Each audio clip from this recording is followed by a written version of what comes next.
Muy bien, entonces damos por iniciada la clase. Hoy vamos a trabajar con el desarrollo cognitivo en la segunda infancia. Vamos a empezar con el periodo de preparación y organización de las operaciones concretas. Este cuadrito nos resume impresionantemente los periodos. Tenemos la función simbólica, las operaciones concretas y la reversibilidad. Estas son de alguna forma son compatibles.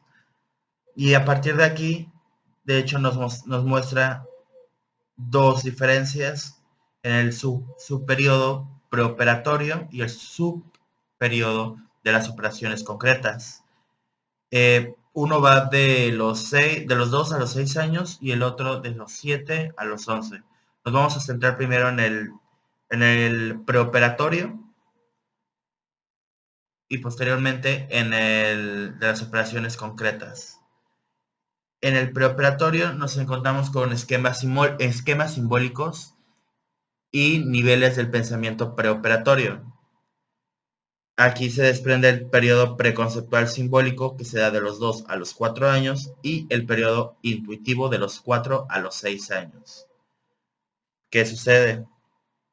En el preconceptual también nos encontramos con preconceptos, que son menos generales y abstractos, no clasifican en clases y conjuntos, es un pensamiento transductivo. Mientras que en el periodo intuitivo hay un menor egocentrismo, hay comprensión basada en el rasgo más sobresaliente del objeto. Y acá hay un invariante cognitivo y es la identidad cualitativa. ¿Qué quiere decir esto? Que es la identidad por las cualidades, por lo que son las cosas, no por cuántas son o qué es, sino por cómo es. En el periodo de las operaciones concretas, que se da de los 7 a los 11, nos encontramos con esquemas operativos. Nos encontramos aquí que son reversibles. Tenemos la reversibilidad simple, que es por inversión o por compensación, y nos vamos también a las agrupaciones. Hay una transitividad, identidad, reversibilidad, asociatividad y tautología. Ahora, a partir de este punto de las agrupaciones nos encontramos con las lógicas y las infralógicas. Con las lógicas encontramos la conservación, clasificación, seriación, construcción del número, mientras que en las infralógicas están las espaciales y temporales. ¿Qué nos dice esto? Mientras que las agrupaciones lógicas es todo esto que podemos, categorizar y ponerlo como en un orden, las infralógicas son las que no tienen un orden tal cual. Eh, Percepción de espacio, percepción del tiempo, es algo que no tiene una, llamémoslo, traducción universal, es más individual. Ahora, vamos a abrir el WhatsApp para una pequeña ronda de preguntas relámpago.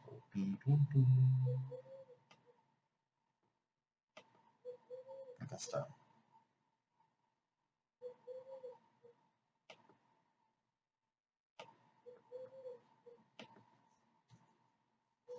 A ver, primera pregunta.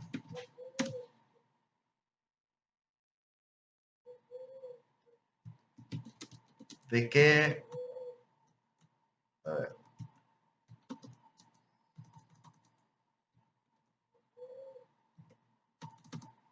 ¿A qué se refiere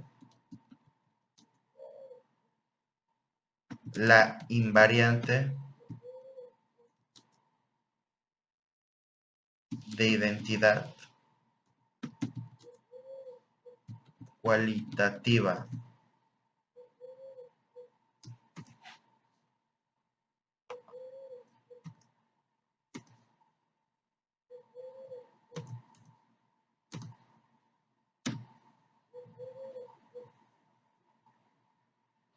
Vamos a ver si alguien responde.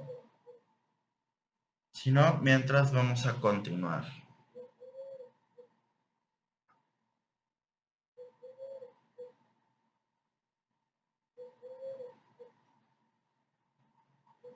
Bueno, ahorita continuamos entonces.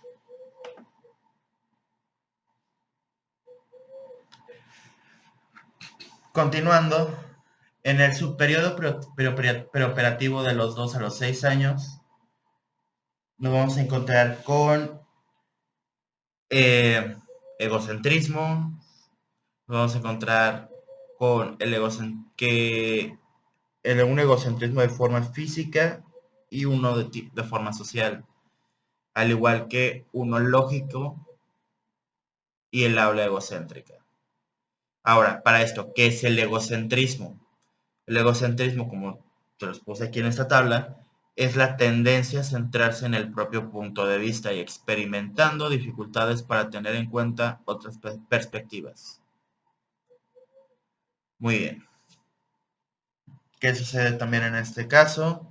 Existe también una yuxtaposición o incapacidad sintética, lo que quiere decir que hay una incapacidad para clasificar. El sincretismo es la incapacidad para concretar, la centración es una incapacidad para conservar y la irreversibilidad, es la incapacidad para realizar la operación inversa y la operación de irreversibilidad. Es un poco confuso esto, pero velo de esta manera. Si no pueden hacer lo contrario, quiere decir que hay una irreversibilidad. Ahora, en las limitaciones preoperatorias, en la noción de causalidad, nos encontramos también con 5 puntos a tocar. El primero es el finalismo, lo cual es considerar que todos los acontecimientos tienen una causa última. Un ejemplo, las montañas son grandes para hacer largas excursiones. ¿Cuál es esa causa última? Las largas excursiones, por eso es que las montañas son largas. El artificialismo se refiere a pensar que los seres humanos pueden construir todas las cosas que existen en el mundo, incluso los acontecimientos naturales, según un plan previo diseñado. Un ejemplo más, las montañas son un conjunto de piedras que han sido puestas unas sobre otras. Continuando, tenemos el animismo, lo cual es otorgar vida a objetos que no la tienen.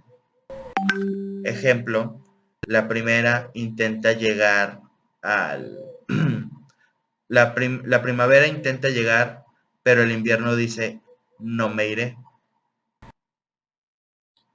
Tenemos también el realismo, que es la indiferenciación entre el mundo psíquico y el mundo físico. Una vez más, un ejemplo, el pensamiento se produce por la boca y es una especie de viento que sale de la boca. Y finalmente tenemos el realismo nominal, y esto se refiere a pensar que los hombres son propiedades de las cosas. Ejemplo, la mesa se llama mesa porque veo que es una mesa y si se llamara silla sería una silla.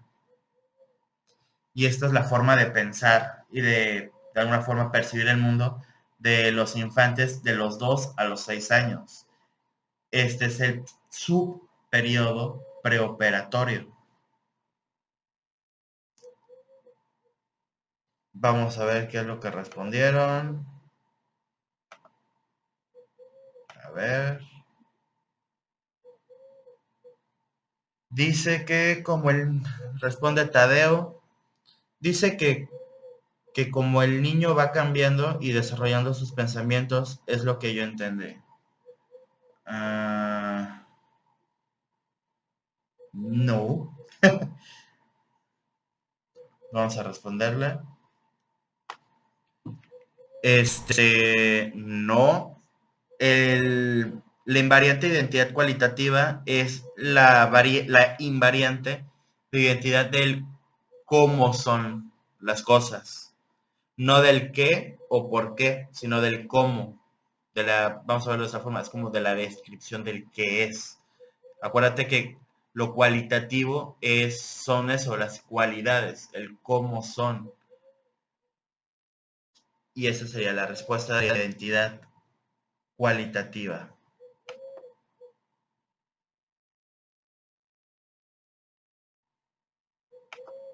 Ahora, vamos a dar una segunda ronda de preguntas. Y ya sé cuál va a ser.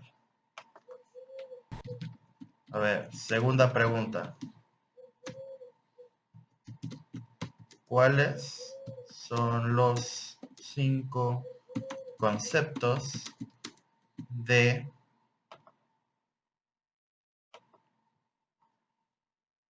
las... Esto sí lo voy a hacer más pequeño para que se note de qué estoy hablando.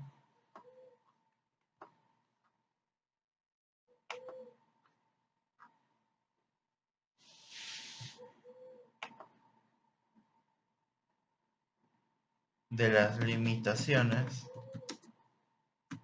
preoperatorias en la noción de la causalidad.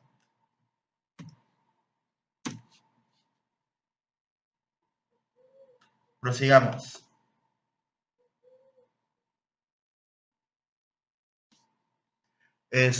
Voy a hacer un pequeño énfasis en el cual, en el egocentrismo lógico o pensamiento transductivo, vale la pena recalcar que aquí son conclusiones intuitivas, de lo particular a lo particular, y no hay influencia lógica.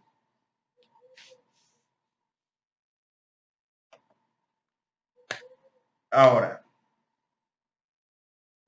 un segundo énfasis se da en el habla egocéntrica y está orientado en que los tipos de lenguaje, aquí haciendo un énfasis a Piaget, se da la repetición o ecolalia, el monólogo o habla en voz alta y el monólogo colectivo. Ahora, prosiguiendo, nos encontramos con el subperiodo de las operaciones concretas, que se da de los 7 años a los 11, en casos hasta los 12 años. ¿Qué sucede aquí? Aumenta la lógica del niño.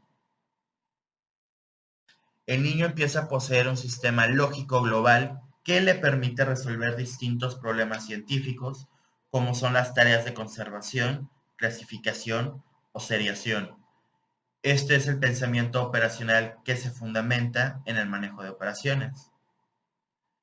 Ahora, ¿qué es una operación? Es una acción representada mentalmente, de forma interiorizada, que se guía por determinadas reglas lógicas de organización y constituye sistemas integrados con otras operaciones, siendo su principal característica la reversibilidad.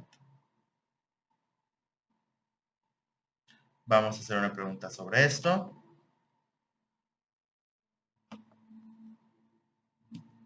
A ver, tercera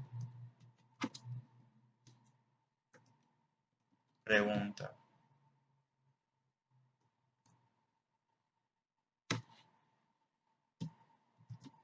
¿Qué es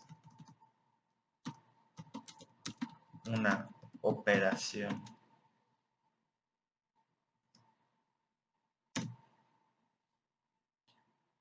A ver, Tadeo y Vero respondieron correctamente. Los 5 conceptos de las limitaciones preoperatorias en la noción de causalidad son finalismo, artificialismo, animismo, realismo y realismo nominal. Perfecto. Ahora esperemos que nos respondan a la siguiente, mientras continuamos. Ahora, adquisiciones en esta etapa. También Raquel respondió lo mismo. Muy bien. Muy bien. Dentro de las adquisiciones tenemos la reversibilidad simple, que es la inversión o negación, la compensación o reciprocidad. ¿Cómo nos ayuda esto? Bueno, pues se genera la capacidad para predecir mentalmente la transformación que se produciría si se realizase una operación inversa. no necesariamente manipular físicamente X, por ejemplo, más bien, X o Y objeto. Por ejemplo, vasos de agua, como llenar o vaciar un vaso con agua. Ahora, dentro de la conservación se generan desfases horizontales. ¿Cómo nos favorece? Otorgando una invariancia de las relaciones cuantitativas entre dos objetos que, aunque existan cambios perceptivos, por ejemplo, vasos de agua, números, 5, 6 años, longitud, 7 años, cantidad, a los 8, el peso, de los 9 a los 10, y volumen, de los 11 a los 12. Estas son las edades aproximadas en las cuales se empiezan a generar estas características. Dentro de la clasificación nos encontramos con el que ya se empiezan a agrupar objetos en base a algún criterio determinado. Igualmente conseguimos la seriación, y esto es ordenar objetos según diferencias cuantitativas. Y el concepto de número, que es la fusión entre las operaciones de clasificación y de seriación, básicamente es una tarea de las dos filas de elementos, conservación del número. Y finalmente finalmente tenemos las operaciones infralógicas, que son las operaciones aritméticas, de medición y las relaciones espaciales.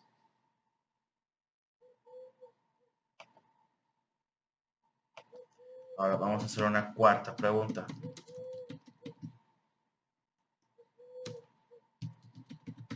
¿Cuáles son las 5 adquisiciones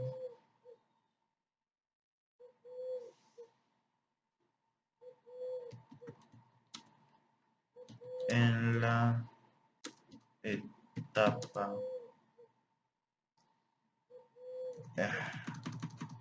en las operaciones concretas?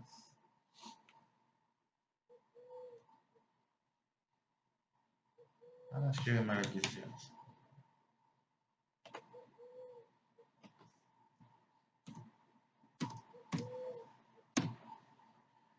Muy bien, continuando.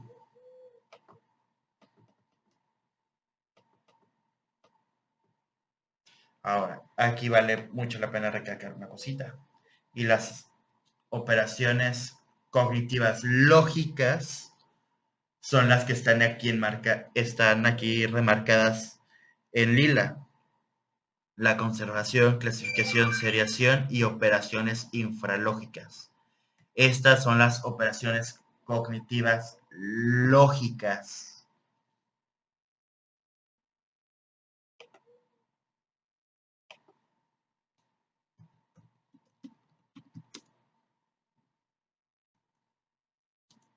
Claro, vamos a hacer la pregunta igual.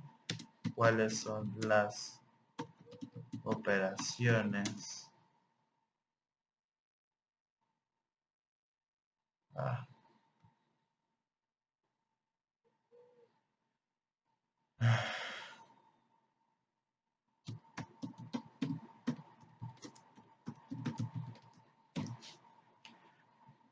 La pregunta 5. ¿Cuáles son las 5 operaciones cognitivas lógicas?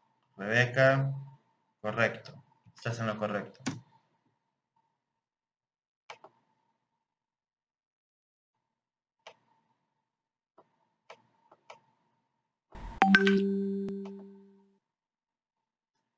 Ahora, nos pasamos al desarrollo de la memoria. Y aquí tenemos estructuras y procesos. Tenemos 3 tipos de memoria: la sensorial, a corto plazo y a largo plazo. La memoria sensorial es la capacidad de la memoria, ¿qué es la memoria sensorial? Es la capacidad de la memoria sensorial que nos resulta estable a partir de los 5 años. Esto es lo que nos importa en este punto. Mientras que la memoria a corto plazo tenemos 2 puntos. Pascual Leone nos explica que aumenta en el adulto, lo que aumenta en el adulto es la capacidad de almacenamiento, sería el espacio M. Y Case nos explica que lo que aumenta es la práctica y la eficacia, consumiendo menos recursos y dejando mayor espacio disponible para otras operaciones. Básicamente, mientras Pascual Leone nos dice que en el adulto lo que aumenta es la capacidad de almacenamiento, Case nos dice que no es que aumente la capacidad de almacenamiento, sino que nos volvemos mejores y más eficaces para poder almacenarlo. Mientras que en la memoria a largo plazo, vale la pena recalcar que en la primera infancia el reconocimiento es bueno, el recuerdo es parcial y ambos mejoran entre los 2 y los 5 años. Ahora, Craig y Lockhart nos plantean que los niños tienen un peor rendimiento porque procesan de manera más superficial.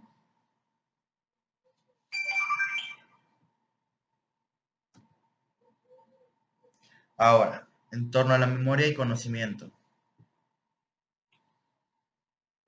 Esta se las voy a plantear como una pregunta, pero todavía no me responden ni la anterior, así que vamos a dejarla por acá mientras. Y hasta aquí tenemos el hecho de que las diferencias en el conocimiento entre niños y adultos son cuantitativas. La cantidad de conocimiento aumenta con la edad y tenemos un aspecto cualitativo, lo que nos quiere decir que los conocimientos se vuelven más accesibles y organizados con la edad. Acá tenemos dos planteamientos. Michelin Chi nos plantea los conocimientos previos que facilitan el recuerdo. Los niños expertos en ajedrez, para poner un ejemplo. Los niños que logran una destreza en un campo específico pueden tener un alto funcionamiento cognitivo en esa área, pero funcionar con resultados esperados en el resto de áreas. Esto nos dice que a través de la repetición un niño puede ser muy bueno en algo, pero no quiere decir que sea un genio en todo. Por ejemplo, niños que juegan ajedrez pueden memorizar jugadas, pueden memorizar las reglas, pero eso no quiere decir que en la escuela van a ser superdotados.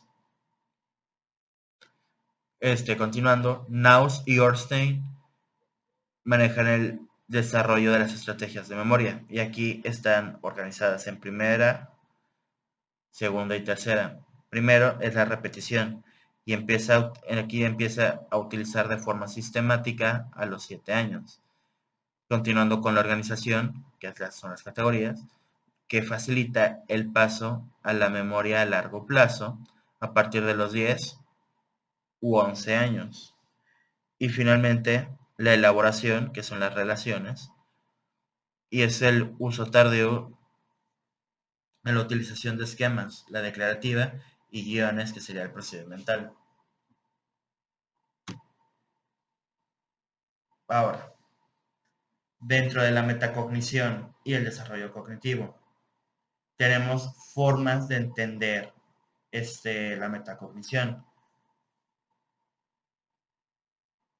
Tenemos los significados, autores representativos, conocimiento de conocimiento y autorregulación. Empezamos con los autores representativos. En conocimiento de conocimiento tenemos a Flavel y en cuestión a la autorregulación tenemos a Brown.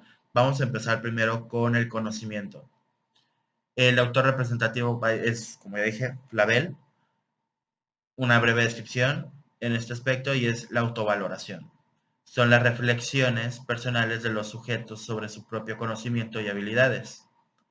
Sus características es constatable, quiere decir que es accesible al sujeto, es falible, pueden estar equivocados o no, es estable, su desarrollo es tardío e implican cierta conciencia cerebral. Y dentro de la autorregulación tenemos a Brown, que si bien en el anterior estamos viendo la autovaloración, él nos trabaja desde la autodirección, y es evaluar, planificar y regular las habilidades de pensar. Sus características es no necesariamente constatable, puede ser más o menos eficaz, es inestable, su desarrollo no depende de la edad y no solo se reducen a procesos de naturaleza declarativa. A ver.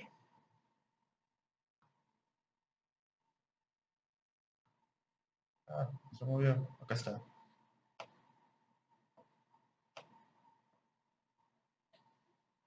Ahora, vamos a ver el tema de la teoría de la mente. La metacognición como conocimiento del conocimiento. Acá tenemos dos principales autores, Premack, Woodruff y Whelan. Empezando con Premack y Woodruff, no sé cómo se pronuncia honestamente. Ellos nos proponen el concepto de teoría de la mente a raíz de una serie de experimentos realizados con un chimpancé de nombre Sara. La teoría de la mente es igual a la capacidad de atribuir estados mentales a uno mismo y a los otros, habilidad que va a permitir predecir comportamientos. A los 2 años se inicia el desarrollo de esta capacidad y a los 9 años el rendimiento es similar al del adulto. Whelan es un autor destacado en este ámbito. Para él, la teoría de la mente es igual al conocimiento de la existencia del mundo mental.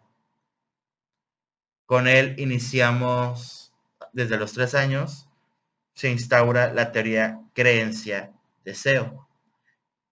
Y a los 5, el TOM plenamente consolidado. El TOM, me acabo de dar cuenta que no lo expliqué bien, es esto, la autovaloración, toda esta parte de las reflexiones, las habilidades, el propio conocimiento, es el TOM. Ahora, continuando, dentro de la teoría de la mente tenemos esta pequeña línea de tiempo, en la cual se inicia a los 2 años, comienza a adquirirse el TOM, a los 3, la teoría creencia-deseo, lo que nos lleva a una mente diferenciada del mundo físico, con contenidos mentales que representan al mundo interno. A los 4 años avanza el TOM, y esto se mantiene hasta mediados finales de los 6 años, en el cual se caracteriza también por la mentira, que es diferente de la ironía. Y no únicamente eso. Empieza a generarse la consolidación del TOM en falsa creencia de primera orden, que es el pensamiento no siempre corresponde a lo real, y la falsa creencia de segundo orden, que es atribuir falsas creencias a los demás. Y también se atribuye a otros estados mentales diferentes a los suyos. Ahora, a los 6 años nos topamos con el concepto de mentira, mientras que a los 7 la mentira piadosa es diferente de la ironía.